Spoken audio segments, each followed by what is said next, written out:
唐氏宫廷酒，今日剑南春。本节目由剑南春独家冠名播出。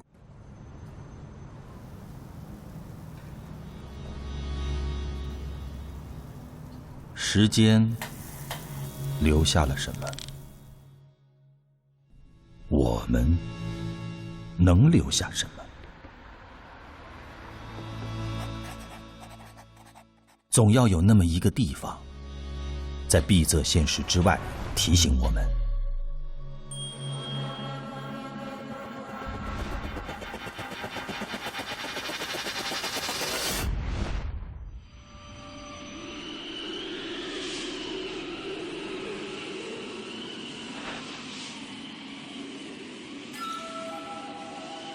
大漠尽头的无边风月，丝路上的一眼万年，在时间之外，在岁月流转中不动声色，辗转千年，只有一个敦煌。河西走廊的最西端，上溯千年，是中原王朝的战略要塞，也是商贸交融的必经重镇。鸣沙山东麓，洞窟里藏着绚丽盛大的理想净土。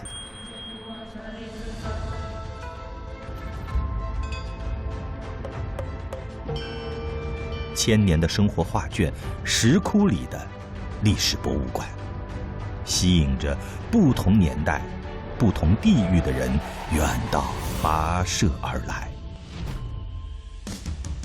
其实这次来到敦煌是想让自己的小世界更大一些。听说有很多年轻的人也会过来，也都是因为热爱吧。我在书上找了10000次，不如我今天和他面对面这一次。终其一生，每一个中国人都要来一次敦煌。我们是敦煌探索团。这一次，我和我邀请的3位年轻朋友一同展开探索之旅。哇！亲自到这里来看看，不是更加明白吗？以青春视角看千年敦煌的活力涌动，射门！以时代触觉感受古老东方的华彩篇章。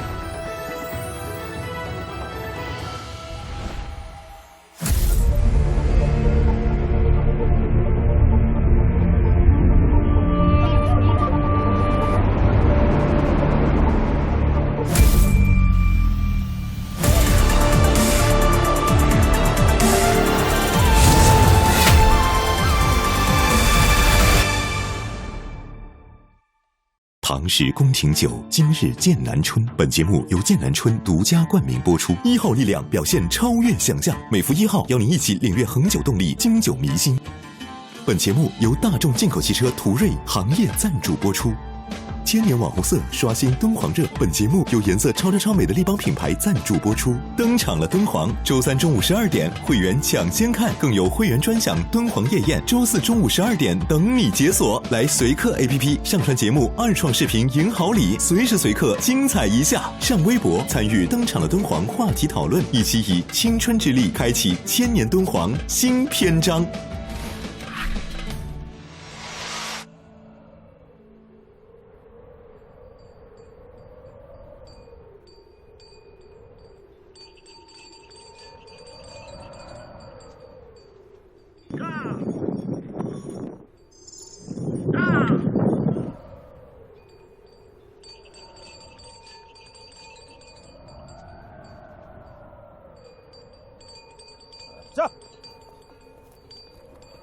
哦，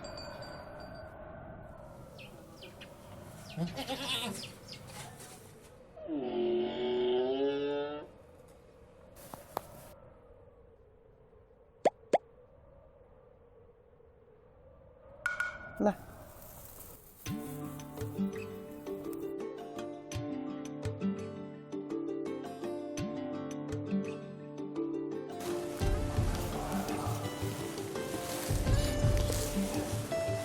上头。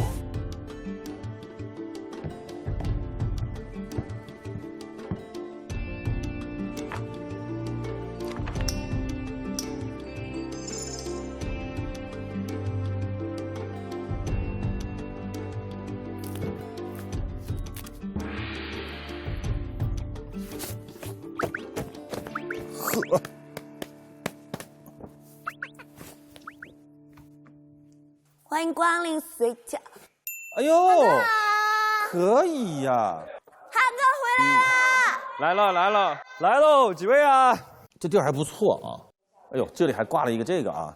对，西决，烧春欲满剑南道，把酒投壶兴致高，美景良辰天子物，诗情着兴翻波涛。唐韦旭，这韦旭啊，韩哥，他是那个杜甫的好友，当时他用这个剑南烧春这酒来招待杜甫。棒啊！好酒。哎，我们这个地方叫悬泉至，知道什么是悬泉吗？就是悬着的泉，悬着的泉，就是半空中的拳头马上就要落下来，叫悬泉。好，对不起。悬着来的泉，我觉得也是一种解释啊，就好像那个泉水是在天空嘛，就是半空中的那个悬泉嘛，飞流直下的那种感觉啊，也有可能。很早以前，从汉代起，这个地方就是一个馆驿，然后附近的有一个山崖上，它出了一股飞泉。对，方圆好几都是荒漠，就这里是绿洲。然后汉军来了以后，就把这个要道设作一个国宾馆，招待往来的这个宾客。悬泉至是河西要道上一处集传递邮件、传达命令、接待宾客为一体的综合机构，曾同时接待的使团人数多达1000多人。悬泉至遗址曾大量出土了有文字的简牍和生活实物，提供了大量一手历史信息。悬泉至遗址作为跨国联合申遗的丝绸之路、长安、天山廊道的路网中一处遗址点，成功列入了世界遗产名录。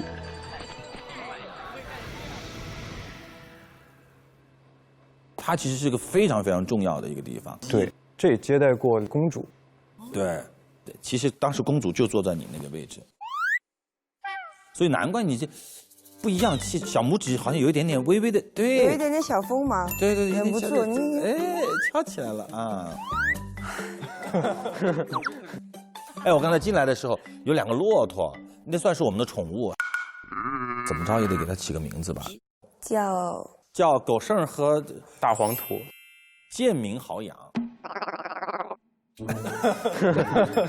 那不如叫哈哈和哈哈。你有点绷不住了，那回事。还是要跟我们这个地方啊，或者是有元素，有元素。我们叫登场了敦煌，所以叫常常和乐乐。哎，常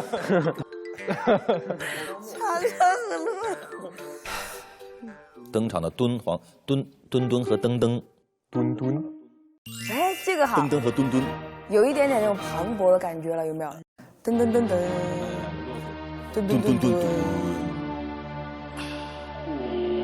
哎，噔噔和墩墩都定了，孟老师呢？悬泉客栈，可以。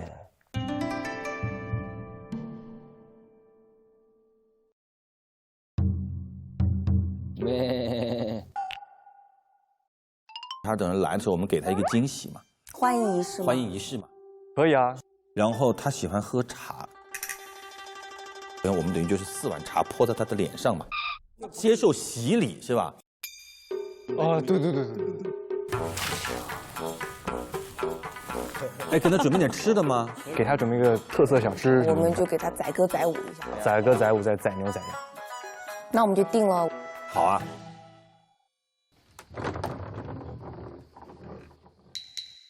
哎呦呵，来，坐，韩哥，请坐，孟老师请坐。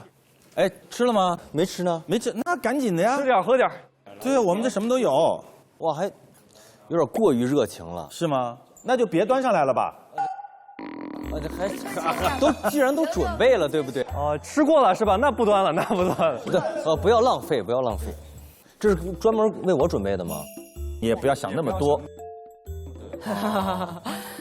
费心了，费心了。看一下，哇，拉条子，那是什么呀？盐。这个是醋吧？醋。只有盐跟醋。对。你不要小看这个，这叫水面。当时啊，这等于在敦煌算是招待非常尊贵的客人才会吃这个。当时好像还是用碱水煮的。对，确实是没有这样吃过。你自己加点盐，加点醋。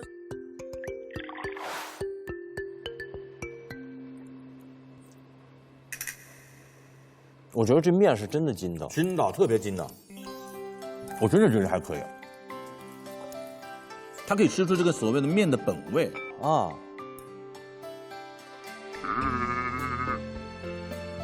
既然大家都吃好喝好，那我们出发去莫高窟吧。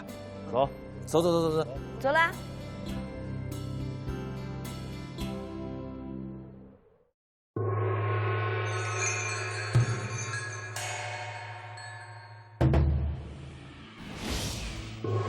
这里再著名不过了，敦煌莫高窟，延绵近2公里的砾岩峭壁上，分布着上下5层735个洞窟。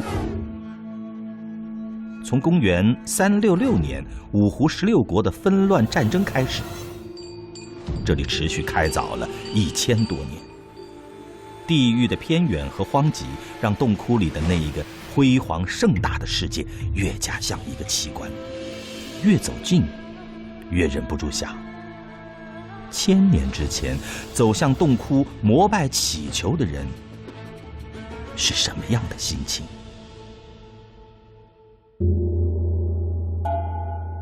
你看，每个人来了以后，首先有个小礼物，可以？谢谢。郑浩，谢谢。浩源，哎，行。那我没有令到牌啊，你没有令到牌，那这咋办呢？我们都有。探索团，对，待会儿吧，待会儿看你的表现。听说那边有一个非常非常棒的老师，可以，我们好好学习一下，探索一下，好不好？走嘞，走呗。走啦 ，Let's go。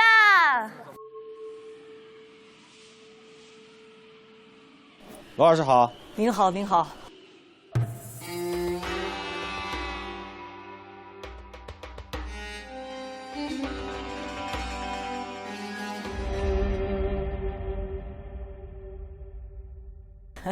欢迎你们，老师好，欢迎你们。这你们终于来到了向往已久的，一定要进去看一看。走吧，实地。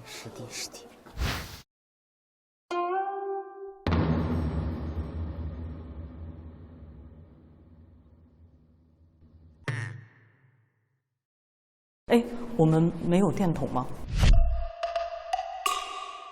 啊，咱们这包里有。有，拿电筒。这是我们本身参观的这个模式。哇，太漂亮了，真的。对呀，太漂亮了。整个这个窟啊，我们都还能够看到它很鲜艳的这些颜色。你们看，这个石绿还那么新鲜的，就像当时刚画上去的一样，是吧？朱砂这些都很清晰。另外呢，特别珍贵的就是在这个地方的帝王图。这个作品比阎立本历代帝王，帝王图还要早那么几年，而且呢，我们感觉到就是这个帝王图的表现，其实比阎立本那个，我个人觉得确实有够长。我觉得就是他的这个对人物的这个表现细腻，是吧？而且他场面的宏大都是不同的。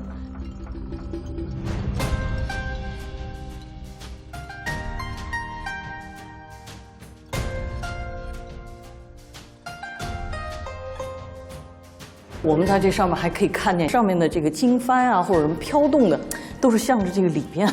风向。哎，对。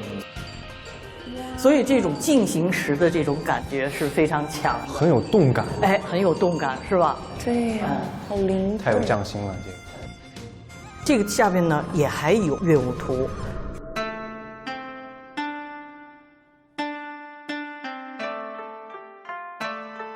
而且我们从这些乐手的面目上，我们都可以看见不同肤色，是吧？不同人种，所以可以看在丝绸之路上的这种多元的面貌。这个部分你们看到这个小童子身上还穿的那个背带裤，哦，还真的是哎，很潮啊！你看，哎，小背心儿是吧？大家觉得壁画画在岩石上，它好像是一种有声的感觉。事实上，壁画和我们的人体是一样的，它是会衰老，而且是不可逆的，所以终将有一天它会消失。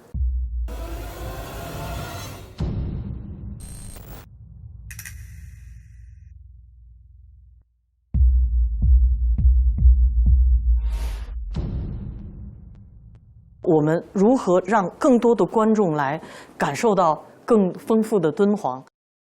我们现在就是用1比1比例的这种洞窟的复制，然后整体的搬移出去进行展览。现在我们一起去看我们的复制洞窟吧。好，走啊！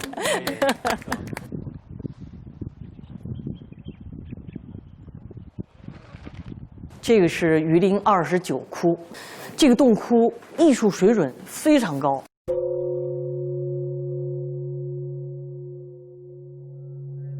哇，太漂亮了，真的。对呀，太漂亮了。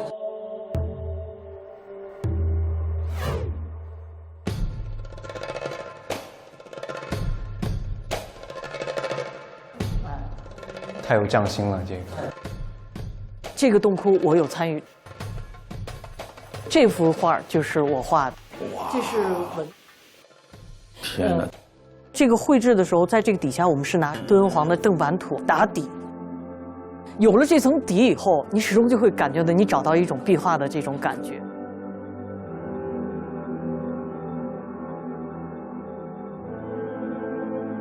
我们这些画也是像当年那些老师傅一样，1笔1笔画上去。是这样。像您这个临摹这么大一张画得多长时间？我们一般一个洞窟要4年左右。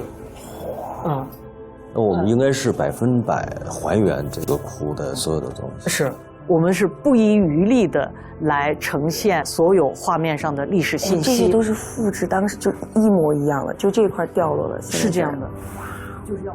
所以你想这上面的这个剥落的，那它是这样的，我们就一定要做成这样。这个不是随意来做的，就是你们可以跟洞窟去对，有据可考，有据可考，完全一致。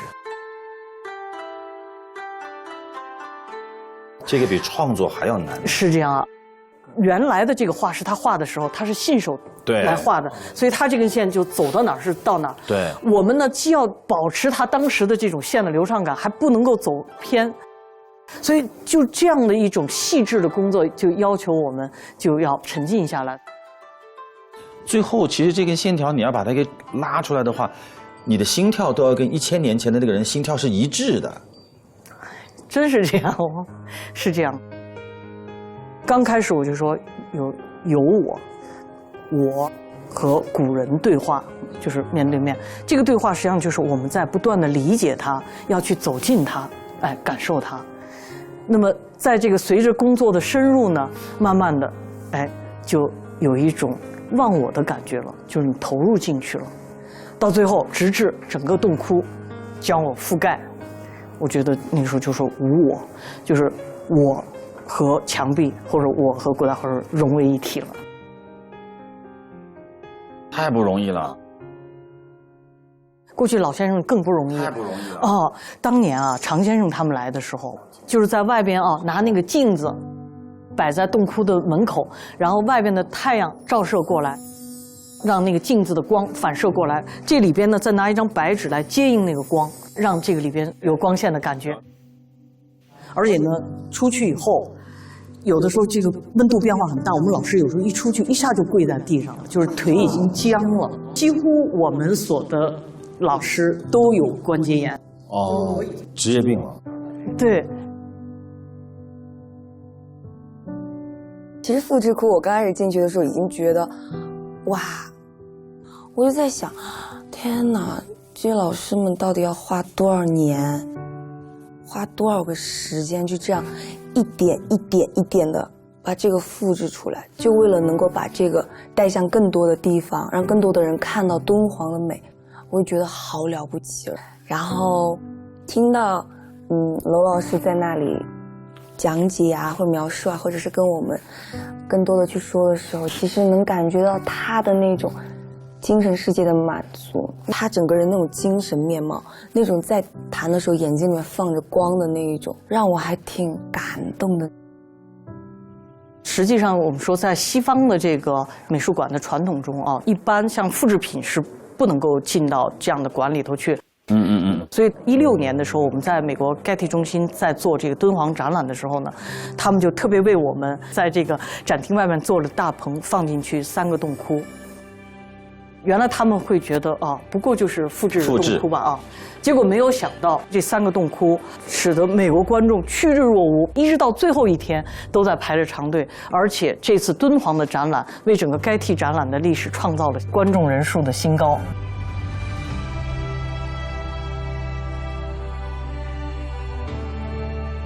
研究院的前院长樊锦诗先生有一句话：没有可以永远保存的东西。莫高窟的最终结局是不断损毁。有人说这听起来太悲观了，这种工作有什么劲头做？但是樊锦诗说，我们这些人用毕生的生命所做的一件事，就是与毁灭抗争，让莫高窟保存的长久一些，再长久一些。好了，那我们现在就是分头行动，各自去寻找敦煌人的故事。出发！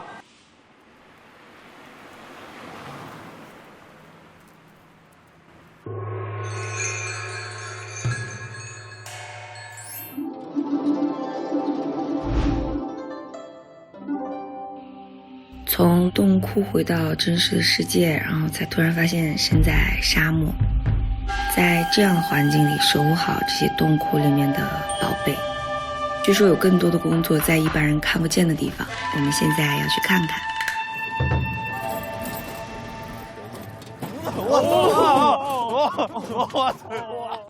每天治沙还能来飙车。好，到站了，到站了，到站，停！等一下，有个漂移。好嘞，老师好啊，你好，你好，老师好，老师好，你好，你好，你好，你好，我是谢克莹，我是钱正浩，我是李浩源。啊，你好，我是敦煌研究院治沙站的工作人员邱飞。好，谢老师好啊，欢迎啊！我们正在扎这个草方格，它叫什么？它叫麦草方格沙帐。麦草方格沙帐，对。正前方就是莫高窟，假如这是没有这个防护措施的话，沙子就直接会倾泻而下，吹到库区，它会掩埋这个洞窟。啊，麦草方格沙帐呢，它就是用来固定这个流沙的。好棒哦，像华夫饼。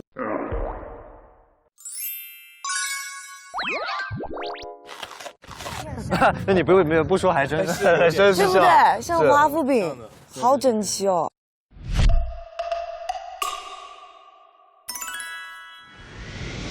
流浪的沙子遇到围成方格的麦草，会乖乖停留安家，等到偶尔降雨，洒落或野生的草籽，甚至还会慢慢长出沙生植物来。这就是从偶然发现到飞升世界的麦草方格固沙法。哇，这么多啊！我们草方格面积，你看，从那个南面到这个北面，这个长度呢是2000米。平均宽度是500米，当时是做了114万平方米的这个草方格。我们这边做草方格呢，基本上规格都是1米乘1米的，也就可以说是做了114万个格子。对呀，你看正前方就是莫高窟9层楼那个标志性建筑物嘛，它那个顶。咱们站在这个地方，它是鸣沙山的山脚下，这一段直线距离呢是1200米。这1200米可以说就是我们走过了70年。啊，对，哇，你那句话说的好那个哟，从那儿到这儿1000多米，对，走了70多年，哇。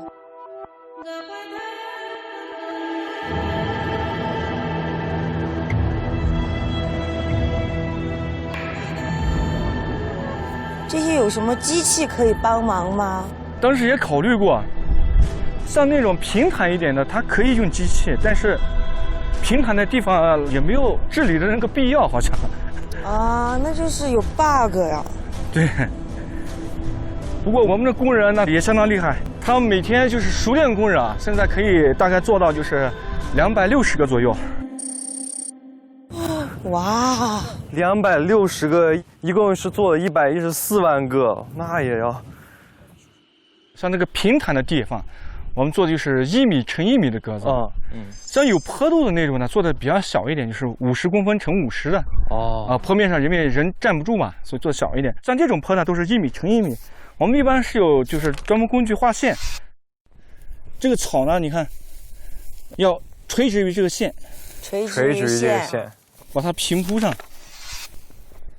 你看这个锹，它就是搭草房格这个工具。这一把锹呢，可能就在5斤左右。铺好以后呢，你看从那个中间这样扎，把这个腐草就是轻轻刮一下，别把沙子刮上，刮草过来塞到这个里面，它就像一个草墙一样，向四周这样把沙子推过去。像这样第一个格子就做好了。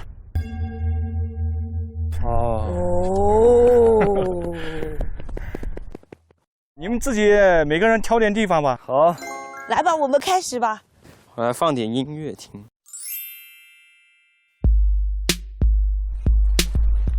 我血可因来自杀了。我现在像不像那个电影《秋菊打官司》？我真的很想为你们跳一首舞。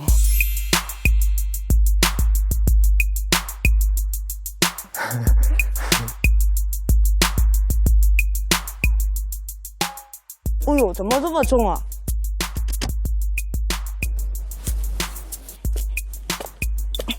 ？4、5、6、7、8。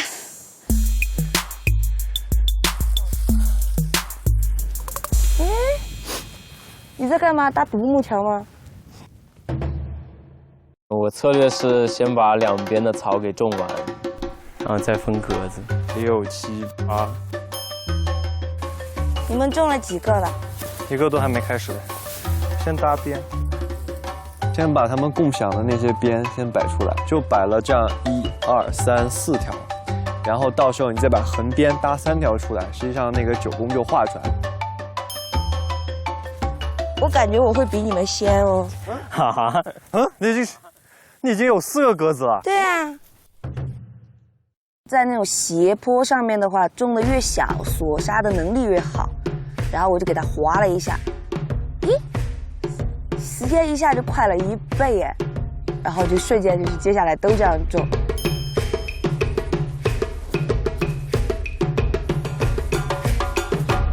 怎么样？还差一点。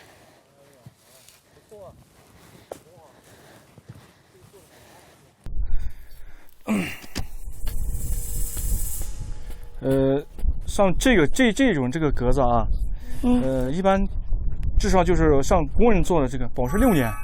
是吗？你这个也可以，这个也能保持个3、4年吧，最少。啊，才3、4年啊？为什么我的才3、4年啊？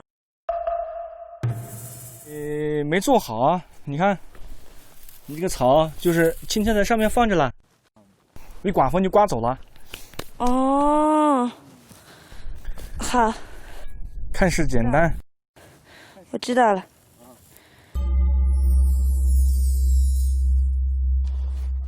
当时知道自己做的那个草方格只能用3年的时候，顿时意识到了治沙工作者的不容易，所以我就觉得一定要做一组完美的草方格。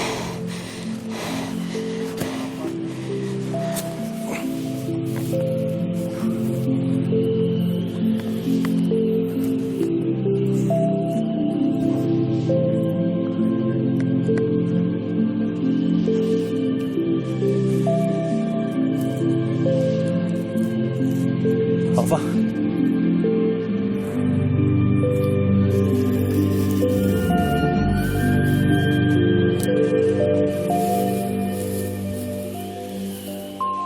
哎呦！小心哦，这一捆它里面有那种很长的刺。对，有些会扎手。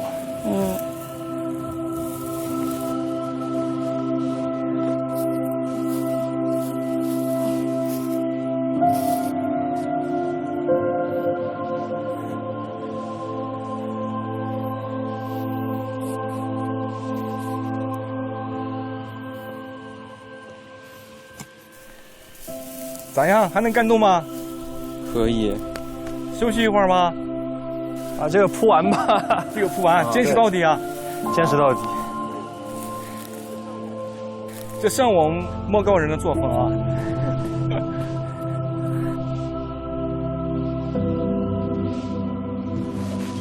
你看我那样，他会不会管的时间久一点？我拿沙子埋了他一下。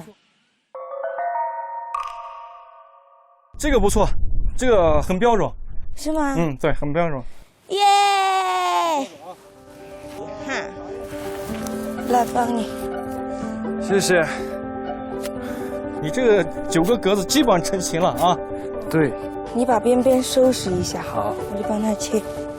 你这个做了个长方体是想要容纳更多的沙子。哦。他这个边啊做的非常标准，看来你平时做事也是个非常认真踏实的人。是的。好，辛苦了，辛苦了啊！耶！哇，真不容易啊！一天260个，怎么做到的？对啊。能做下来这个活的人，那我觉得内心是很强大的。每天在这里，要么是大风，要么是酷晒，其实我觉得相当不容易。这件事情真的还挺枯燥的。那你想，工人们他们从早到晚工作12个小时，种260个方格。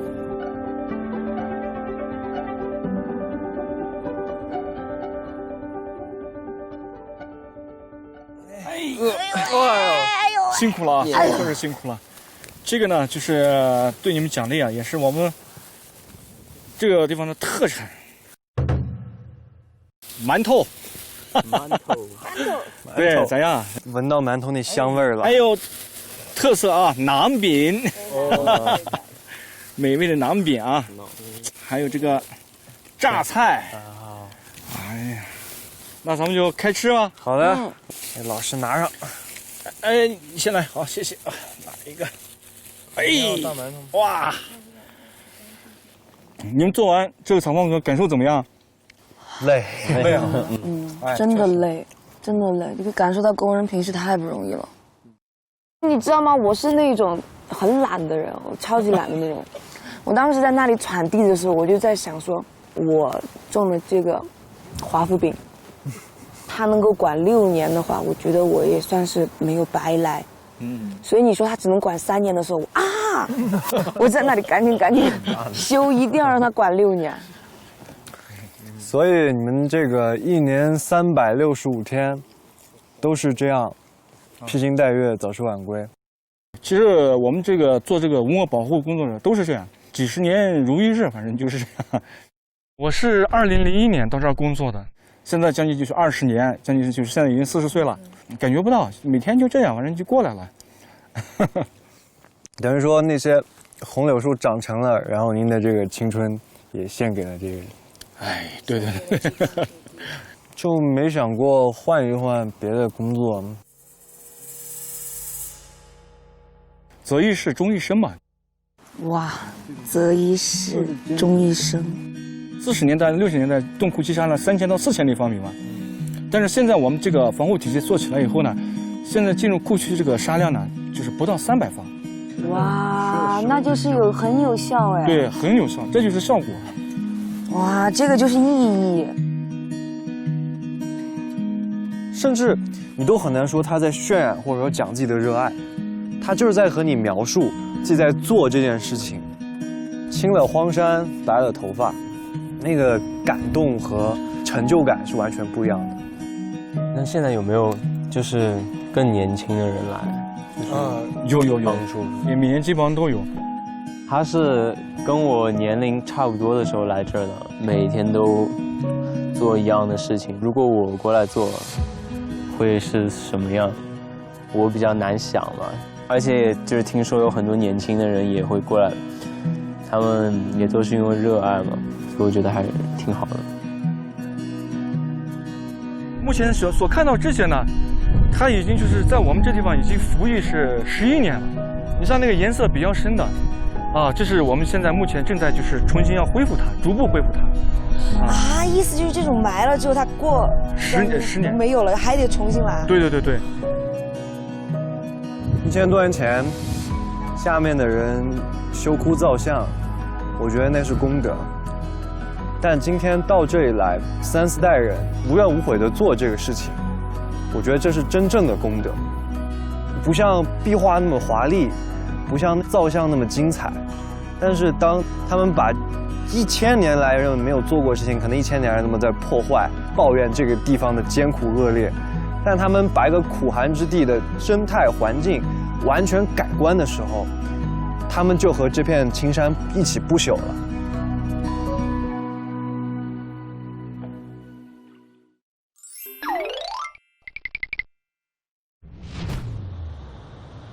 1000年前，这些人什么都没有，真是连喝杯热水都是个麻烦事儿。你想想看，现在还有台阶。窟那么高，怎么上去？当时怎么凿的？就是。对啊，就是这么凿路啊，先。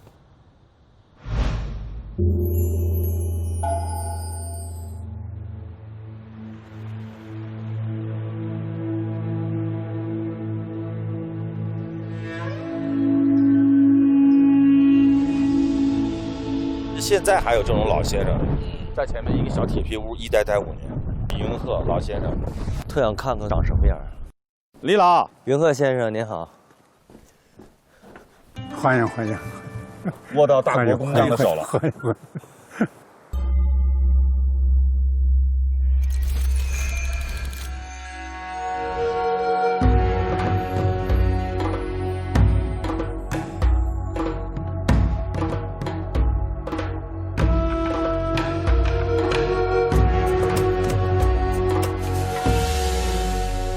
您第一次来的时候，56年，64年了。那个时候是刚刚开始保护这个，那个时候这里还没有保护，就是这个样子。对，原来全都是土的这样的。您每天现在还爬？每天穷他妈，每天最少我要上5、6趟。每天上5、6趟。我的天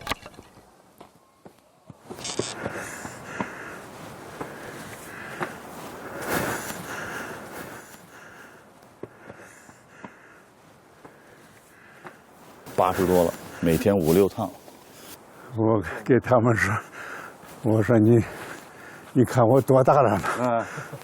他说你有70，我说我都快90后的人了。70后、80后、90后。我就在这个洞窟里工作。您在这里工作？它是一个大佛。哇！这个洞窟最早开凿年代是唐代的，咱们这一次就是第3次修改了，就是从那个修复的痕迹当中有叠加，就能看出几层来。所以您可以看见您的那个同行他做的东西。对，这也是种对话啊。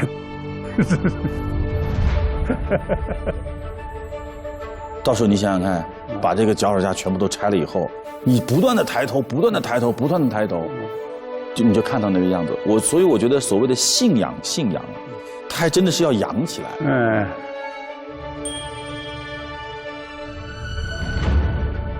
这个您修了多长时间？就是这5年，全都在这里。小梦，你如果说让你在这儿待个，我可能会没有那么大的决心去待这么长时间。但是李老64年。佩服你。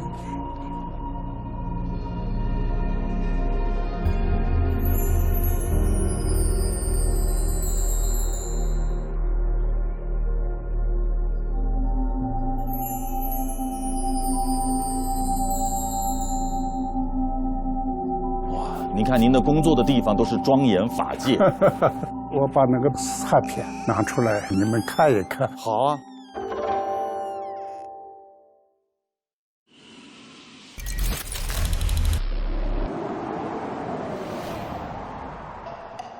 这个是壁画擦的哇，我们叫石块。你要修复的话，也能修复好，也能也能修复好，就已经这样了，还能修复好。你看，我一吹，你就看，把这个灰尘清理干净，清理以后干啥呢？就用这个来注射。第3道工序就是回贴，回贴就是放上这个镜头纸，贴回去。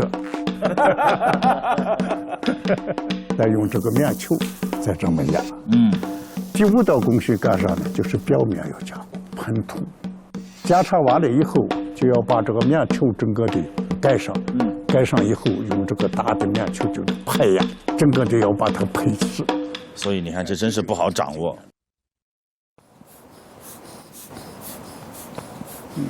我感受一下。我还有点不太敢。用冰块的这个，你吹的时候你就注意，小心一点，别给它吹掉。一个是方向，一个是力量的大小。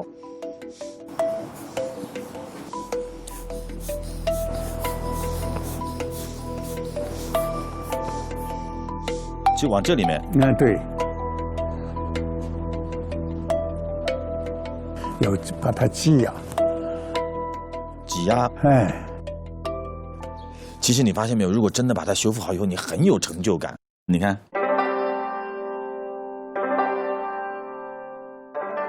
你刚接触就碰到这种情况，这就算是不错。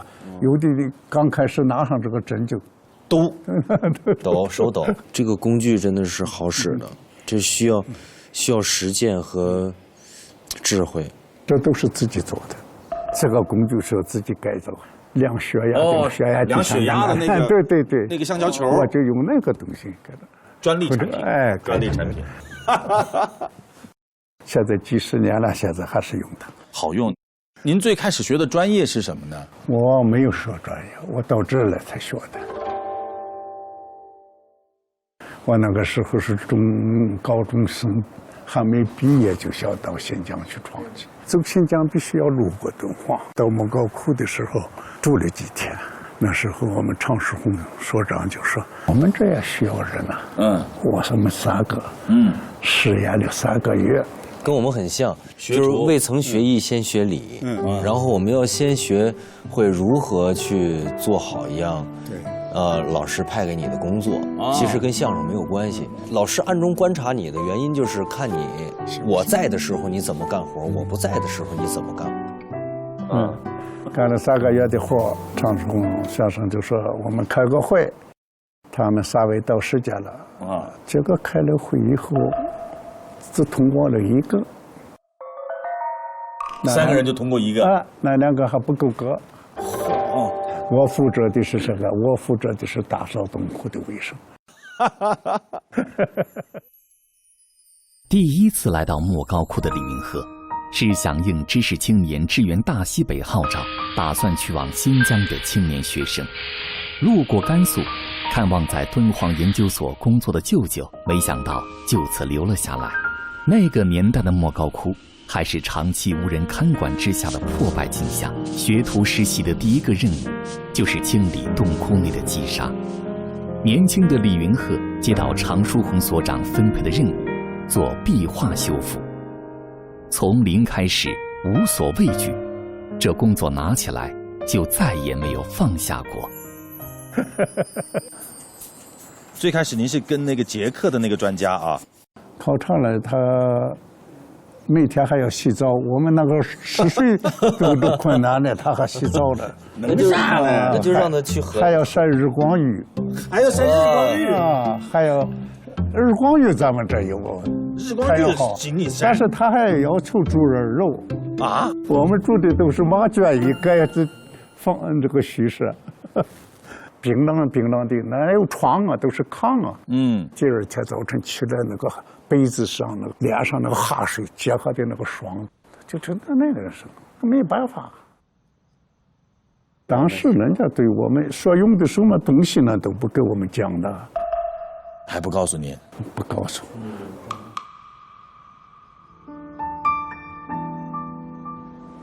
他讲的和这个用的根本不一样。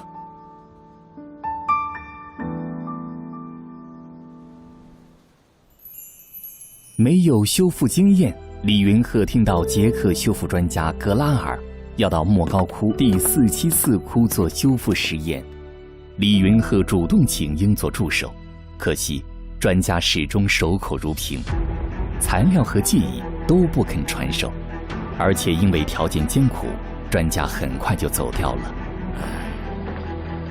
李云鹤暗下决心，为了中华文物自力更生，创立了一套自己的修复体系。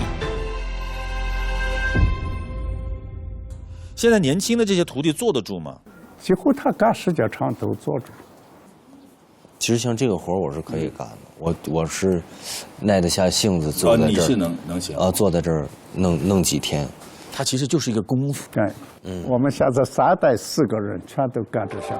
啊，您儿子、孙子、孙女。您现在统计过，您大概修了多少？亲手这么修的，我统计了一下，4000平方米别的。4000平方米，4000平方米。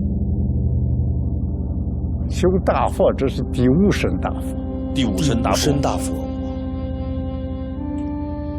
一个足球场有7000多平米，3/4个足球场那么大。天哪！然后一滴一滴胶，一滴的胶，一遍一遍的修复。通过自学和不懈努力，终于让病害严重的161窟起死回生。从那之后的几十年中，李云鹤在文物修复道路上不断求新求变。他开拓出空间平移、整体接取、挂壁画等众多国内首创的壁画修复技法。各种荣誉称号之外，88岁的老人家仍然是那个甘愿面壁的敦煌守护人。那时候在这工作，1个月给您开多少钱？实验期是40几块钱，一转正是60多块钱。那个时候算高工资了，高工资了是吧？相当高了。对，就是。那我愿意留下。您就住这儿。这就是我的活房，那就是我的宿舍。这我种的菜，有西红柿，有芹菜、茄子。是的。哇，真干净。这就是我的活房。来，我们来做饭吧。咱们做什么呢？做面条呗。面在这呢。拉面。拉面。告辞拉面，我不会呀，我只会煮那个面。先炒菜吧。炒菜，那就茄子炒豆角呗。你说要是我们真的在这儿住啊，我们这祖孙3代。也算啊，我这个当你叔应该能行了。祖孙3代，我们在这儿应该还行，没有问题的，问题不大。我要争点气，咱们都可能4世同堂了。那你赶紧先蒸点菜吧，先别争气。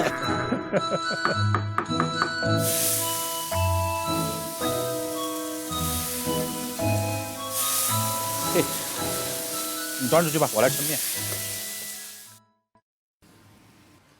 哦，这样啊。哎。好，我知道了。有的喜欢吃宽的，有的喜欢吃窄的。您呢？我无所谓。嗨，就这么抻吗？哎，对，就那么拉。哇塞！哎呦呵，这么拉。哎，来，小妹，可以啊。然后你看，甩它，你看。哟，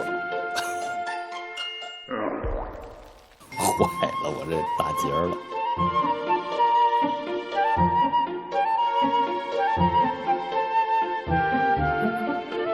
这捞起来都得搭楼梯呀。行了，爷爷，来，您来。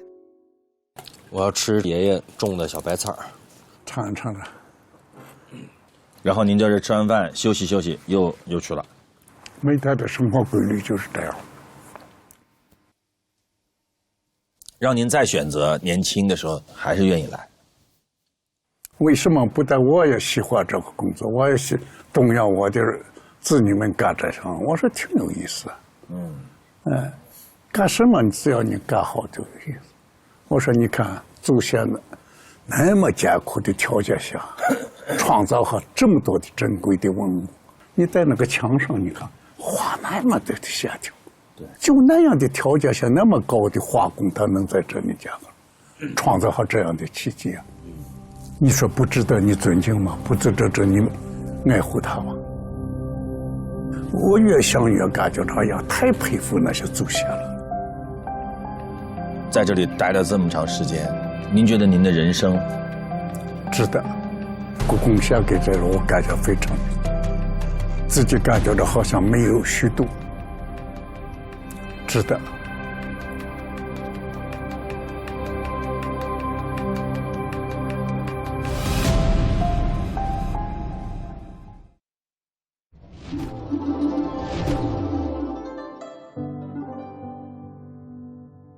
其实每一年我们都会抽时间去看望我们这些逝去的这些老先生前辈们，他们的灵魂和精神依然在守望着这个千年敦煌。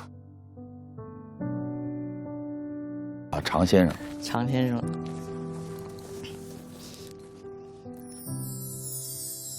现在实际上有很多的人慕名，特别到这里来拜谒他们。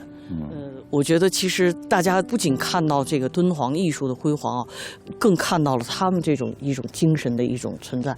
这些老先生，这些他的身影，一直在伴随着我们，对，一直在影响着我们，就让人觉得能够跟他共事啊，能够见过这些老先生，何其有幸啊！是，其实未来这也变成洞窟的一个了。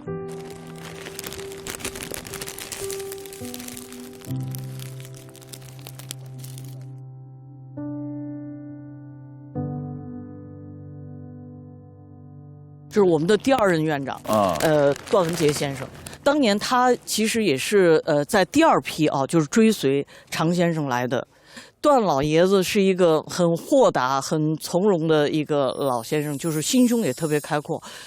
段先生在您的成长过程当中，还是这个扮演了非常有意思的角色。是这样的，我当初刚来敦煌的时候，一见面以后就说，年轻人，先吃好这儿的饭，喝惯这儿的水，先做敦煌人，10年以后再说。我的天！我当时觉得我们都是意气风发，要来当艺术家的。对。结果说还10年以后再说啊！我觉得这何其漫长啊！我根本就是不屑一顾。结果就很快领受了这个临摹的任务。每天你要爬在那儿，然后呢一笔一画，一丝不苟，一点都不能错的要画别人的画，就是要完全放弃自我。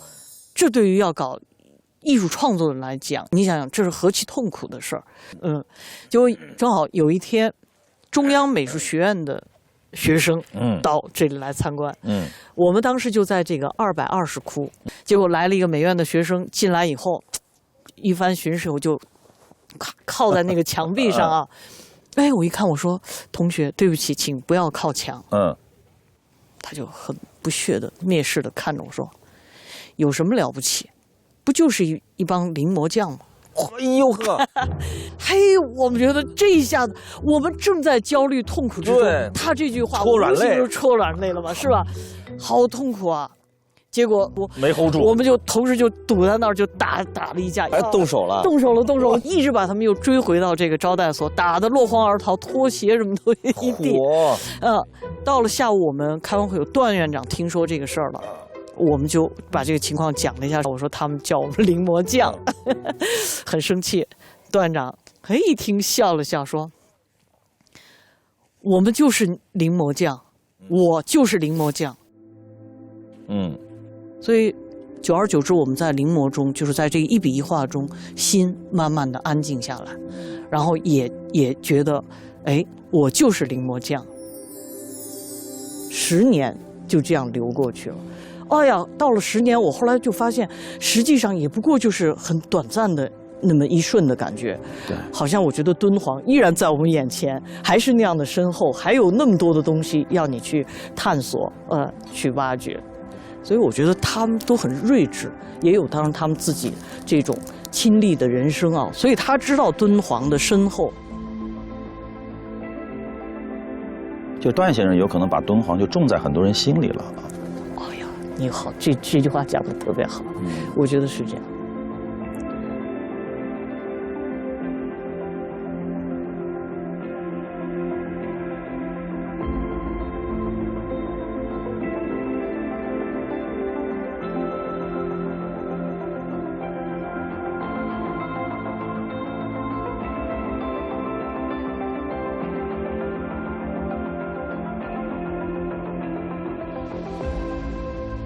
这里是一封常先生的信，这封信呢，当时他的背景是1948年，全国还在动荡之中，敦煌研究院也面临着不知何处去的命运。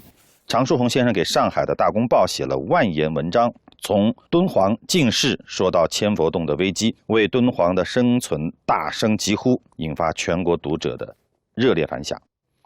现在是塞外的深夜，我坐在元代及道光年间重修过的黄庆寺庙廊上写这些琐事，外面一颗颗细沙从破了的窗帘中透进来，就是这种沙子，它盖没了房舍，填塞了水道，在不知不觉中使沙漠上的城市变成废墟，绿树变成枯枝。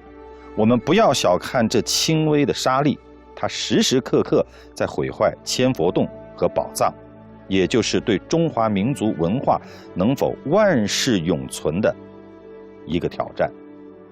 常先生后来到了那个重庆，经过一番的奔波，找到了这个新的一个归属，所以他马上拍了电报回来，我们有着落了，我很快就回来。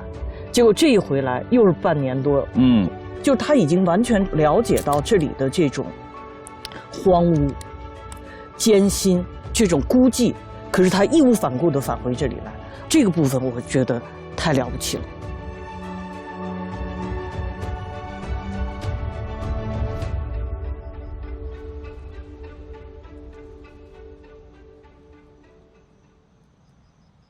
哎呦，老大回来了，辛苦了吧，韩哥？辛苦了，韩哥。忙了一下午，你们什么感觉到对这个地方？我们去治沙，你们感受了一下，觉得太不容易了吧？哦，他们刚来的时候，上山没有路，要走上去，然后为了工作方便，都驻扎在这儿，然后每天就是馒头、馕，出了风沙没有人烟。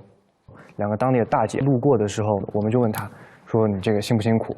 她说：“不辛苦，这是保护莫高窟，保护这个国家文物。”哇，我觉得这些东西刻在骨子里。就是我感受最深的是这几位老先生。对啊，云鹤先生，啊，还有娄老师。对，他们真的是将毕生的心血全放在了莫高窟。所以我们经常说匠心，匠心啊，我突然就觉得这个匠心的匠也通倔强的匠。他的倔强是跟自己在较劲儿。很多人有可能就是我就不信我完不成这个，是吧？对。结果他用60年的生命让自己相信了，就是云鹤老先生。他其实整个敦煌就是呈现了艺术，但是隐藏了艺术家。对。哇。哎，你们现在除了微信以外，还会写信吗？写啊！哦，那很好。我以前都说现在的年轻人都是言而无信，就只会说嘛，只有语言，不会写信了嘛。写信也是微信嘛。那其实我就是这种人，言而无信，没有动手写过信，我就是没有这个写信啊，没有这个氛围。啊，我们今天去拜谒常先生的时候，我在常先墓碑前面，我就读了一下他写的一封信。48年的时候，他写了一封信给这个《大公报》。关于千佛洞目前的这个状况，很着急。他特别着急。他作为一个身处其中的这样的一个守护者，他看到佛像啊，包括壁画的这种漫患，然后坍塌，又无能为力，他觉得这是一种最大的一个刑罚。我觉得，当你在他的这个墓前念这些东西的时候，那感觉特别不一样。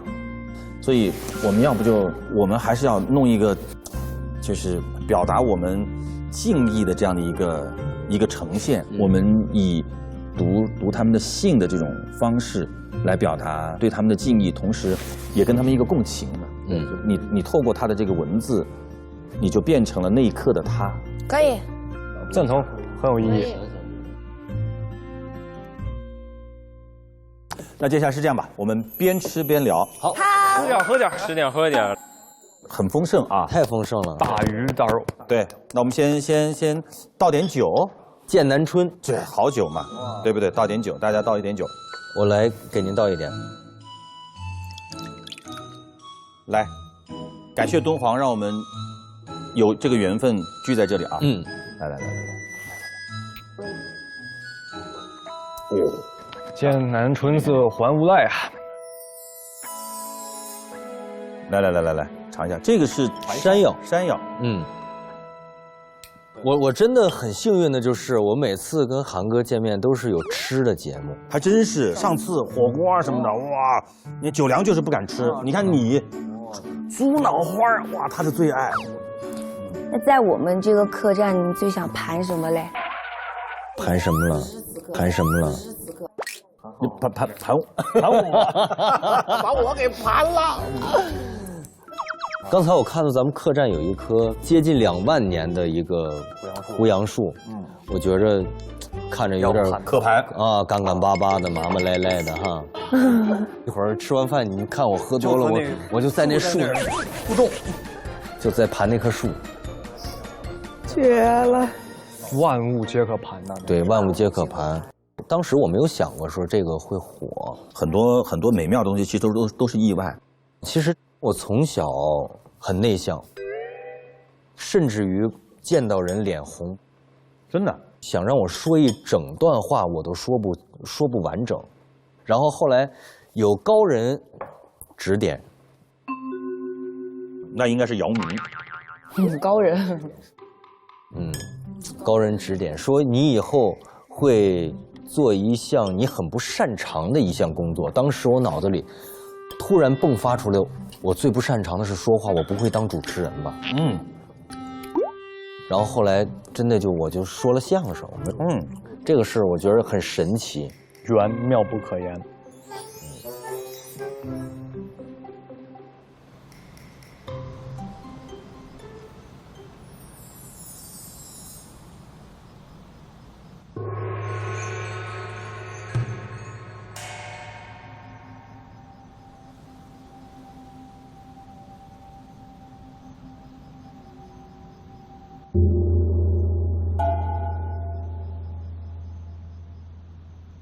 别看这个院子现在绿树成荫的，倒退到80年前，这里外边没有围栏，里面是破败的寺庙，到处都是土。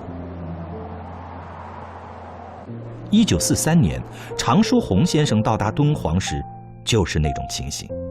他当时是从巴黎回来的，在巴黎，他是一位风度翩翩、家庭美满、作品也很被圈内认可的年轻油画家，但他放弃了一切优渥的条件来到这里，他必须守护他们。这样的故事在这里还有很多，是什么让他们跟敦煌这样紧密地连在一起？最后好像只剩下一个词儿：缘分。对于这样一座巨大艺术宝库，你亲自来看看，你自己亲自来看看。这封信等于就是念给自己听的，舞台的这种效果，所以把这个度给拿捏好就行了。你要想到就是他曾经在这儿，毕竟是个口语的东西嘛，感觉要把它出来。来，现场准备，3、2、1。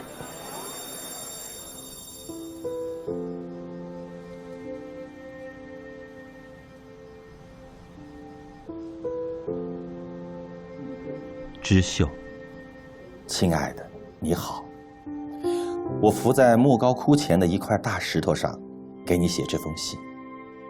就在写下这行字的时候，我还是忍不住抬头看看周围。看了又看，我还是不相信，我竟真的来到了敦煌，我竟真的来到了千佛洞。织绣很直，岂止是很直，从看到它的第一眼起，我就在心里说，哪怕以后为它死在这里也值。真的。壁画总面积44830平方米，如果将这些壁画排成2米高的画展出，这个画廊可达25千米。你看看，我不厌其烦地告诉你这些数字，就是想说，亲见这里后，我的震惊。我特别欣赏那些建于5代窟檐斗拱的鲜艳花纹和碎在窟顶的连珠飞马图案，再就是像顾恺之春蚕吐丝般的人物衣纹勾勒，还有极具吴道子画风、吴代当风的盛唐飞天。你知道敦煌的真正含义是什么吗？这里的文献上说，敦煌，敦大也，煌盛也。这名字太好了，这才是真正的名副其实。我真后悔没让你马上跟着一起来，你来了，说不定比我更着迷。写到这儿，我再次发觉自己太傻。我写这些东西做什么？以后你反正要来的，你亲自到这里来看看，不是更加明白吗？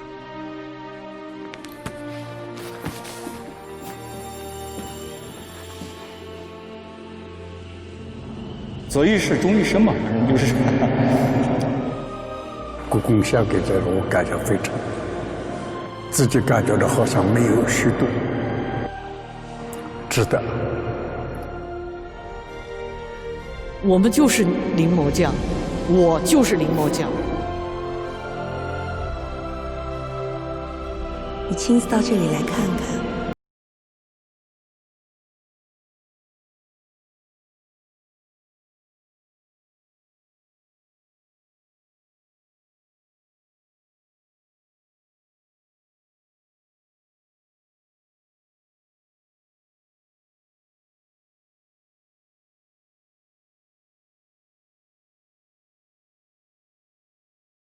唐氏宫廷酒，今日剑南春。本节目由剑南春独家冠名播出。1号力量表现超越想象，每伏1号邀你一起领略恒久动力，经久弥新。本节目由大众进口汽车途锐行业赞助播出。敦煌最具代表性的符号，飞天。哇！要到整个城市里面去找一找飞天的元素。我们今天主要会看到莫高窟保存下来非常精美的双飞天的图像。哇，这个颜色好漂亮啊！这感觉就是敦煌的飞天飞到了校园，飞到了同学的心里面。手好漂亮啊！祖师爷级别的人物。哇，这个好看，这个好看。哇，这个好帅！有飞天的感觉了吗？一般。一开始就来那么难的吗？接了。哇啊！这个不会断吧？我们还有半个小时。好，干嘛嘛？换一个节目。我上不了，我真上不了。